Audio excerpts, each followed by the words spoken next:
जय गुरुदेव। जय गुरुदेव। आज नया साल का शुरुआत करने जा रहे हैं और इस हैसरदारा आश्रम में जितने भी दूर दराज से भाई बहन, छोटे बच्चे, बड़े भाई जितने भी आए हुए हैं, आज हम लोग बहुत ही सौभाग्य है कि हम लोग नया साल की शुरुआत सत्संग से हम लोग कर रहे हैं। इसके लिए हम तहे दिल से आप सबों को जय गुरुदेव बोलते हैं। हमारे जयप्रकाश जी को भी हम धन्यवाद देते हैं कि इस नया साल में हमको बोलने का और सत्संग ज़्यादा नहीं, समय भी बहुत हो चुका है, ज़्यादा समय नहीं लेकर के शॉर्ट में ही हम कुछ बातें रखेंगे हम सबों के बीच में। इसके लिए जयप्रकाश जी को भी जय गुरुदेव। जय गुरुदेव। देखिए, ये जन्म, ये मनुष्य जन्म हम सबों को बहुत ही सौभाग्य से मिला है। हम सभी जानते हैं और हमारे गुरु महाराज जिसकी तस्वीर लगी हुई है वो भी हम सबों को सत्संग के माध्यम से बताते हैं, चेताते रहते हैं कि हम लोग किराएदार में हम लोग इस संसार में आए हैं, कुछ ही दिनों के लिए आए हैं और अच्छे से इस संसार में रहें, मिलजुल करके रहेंगे और एक न एक दिन समय पूरा हो जाएगा तो इस शरीर को छोड़ करके, इस संसार को छोड़ करके, इस माया जाल को छोड़ करके एक दिन हम लोग सभी को जाना पड़ेगा। ये इतिहास में भी लिखा हुआ है और हम लोग देखते भी आ रहे हैं कि संसार में कोई अजर अमर नहीं रह सकता है, एक न एक दिन उसको शरीर को छोड़ना ही पड़ेगा और जाना ही पड़ेगा। और हमारे जो गुरु महाराज के जितने भी शिष्य हैं, हम लोग बहुत ही सौभाग्य हैं जो सतगुरु परम संत जैसा हमारे गुरु हैं। हम लोग सौभाग्य हैं, इसके वजह से हम लोग ऐसा गुरु का शरण में आए और ऐसा गुरु हम लोगों को मिला। लेकिन हम सभी प्रेमी हो, सत्संगी हो, बहुत पुराने नामदानी हैं, लेकिन हम लोग सत्संग में आते जाते नहीं रहने के कारण हमारे कुछ सत्संगी जो है रास्ते से भी भटक जाते हैं, रास्ते से बच्चे सभी भटक जाते हैं। ये क्या कारण है? हमारे जो गार्जियन है, पुराना सत्संगी है, उन लोग सत्संग में आना जाना कम कर देते हैं और गुरु महाराज के बताए हुए रास्ते पर नहीं चल करके संसार के माया जाल के कामों में ज्यादा समय बिताते हैं।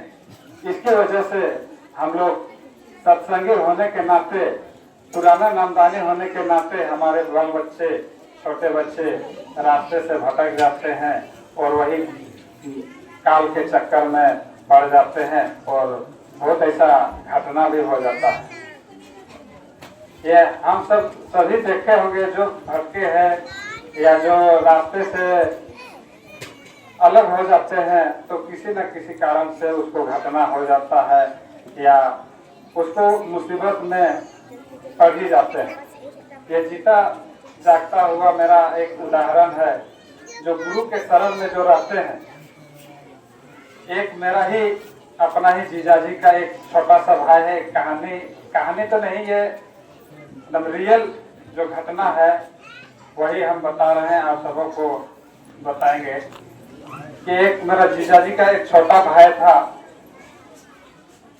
वो कान से थोड़ा विकलांग था, जैसे बहिरा था, वो बाहिर था, वो सुन नहीं सकता था, बाकी सारा काम वो कर लेता था।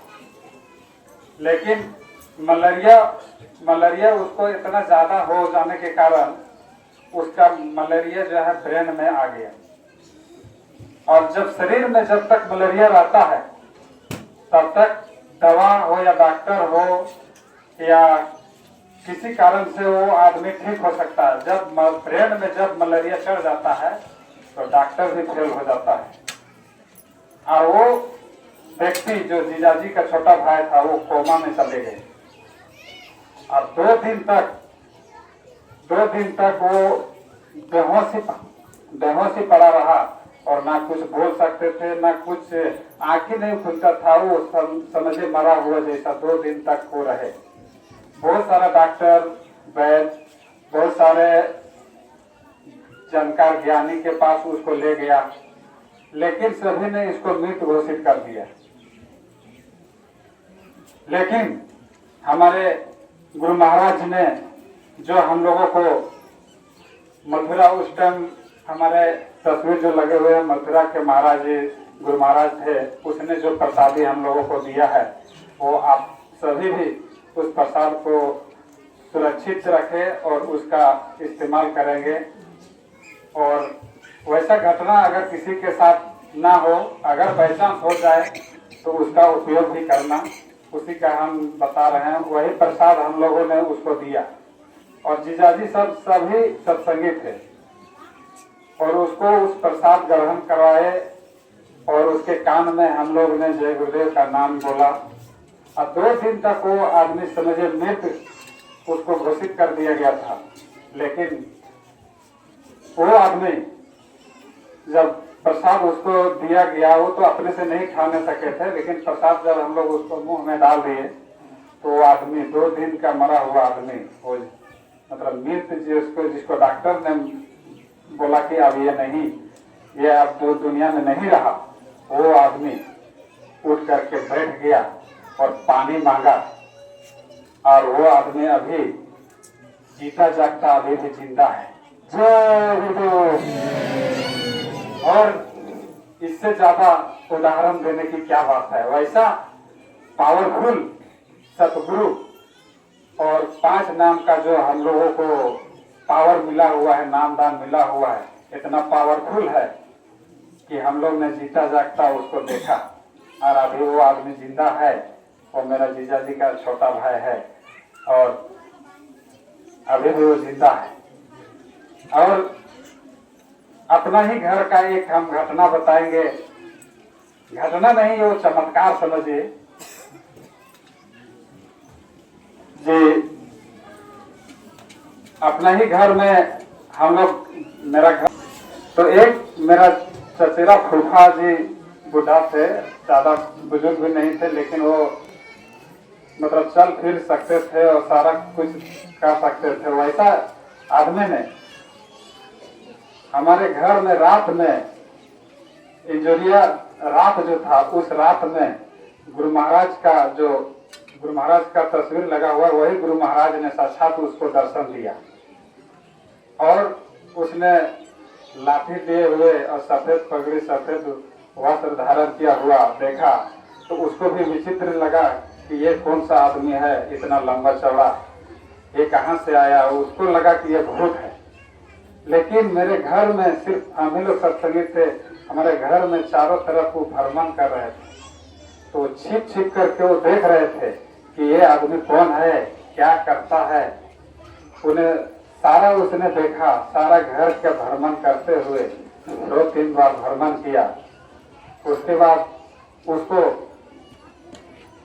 अच्छा नहीं लगा, उसके बाद फिर वो जा करके अपना घर में सो गए। जैसे ही सुबह हुआ तैसे ही हमारे घर में आकर के बोला कि आप लोगों के घर में रात में कोई भूत आता है और रात में पूरा घर का भ्रमण करता है। तो उसी के सामने तस्वीर लगा हुआ था, फोटो लगा हुआ था। तो फोटो को जब उसने देखा तो बोला कि ऐसा ही आदमी था जो सफेद वस्त्र पहना हुआ था और सफेद पगड़ी बांधा हुआ था। ऐसा ही आदमी, सेम टू सेम ऐसा ही आदमी था जो घर का भ्रमण कर रहा था। इसलिए कहने का मतलब है भाई बंधु कि सत्संग जो हम लोग आते हैं, गुरु महाराज इस सत्संग में बताते हैं कि गुरु महाराज ऐसा नहीं कि नामदान दे दिए तो सारा नामदान देने के बाद सारा रिश्ता नाता हम लोग से दूर कर लेते हैं। ऐसा नहीं है। तो जब तक हम लोग इस शरीर में रहते हैं और उस रास्ते में चलते हैं तब तक हम लोग का साथ देते हैं। और हम ही लोग का नहीं, हम लोग का घर संसार जितना भी है सब का वो रक्षा करते हैं। हम लोग का घर दूरा का सारा का रक्षा करते हैं। जय गुरुदेव। बहुत बहुत धन्यवाद प्रकाश सरदार जी। इतना ही बोल करके हम अपने वाणी को विराम देते हैं।